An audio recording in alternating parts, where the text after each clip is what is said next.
सदा सस्वरूपं चिदानन्दकन्दं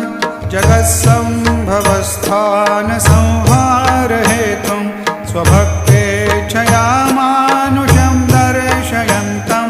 नमामीश्वरं सद्गुरुं साईनाथं भवद्वान्तविद्वां समार्तण्डमीड्यं मनोवागतीतं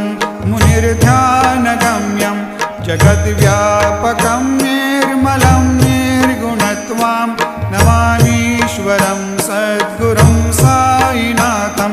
भवाम्भोधिमग्नार्दितानां जनानां स्वपादाश्रितानां स्वभक्तिप्रियाणां समुद्र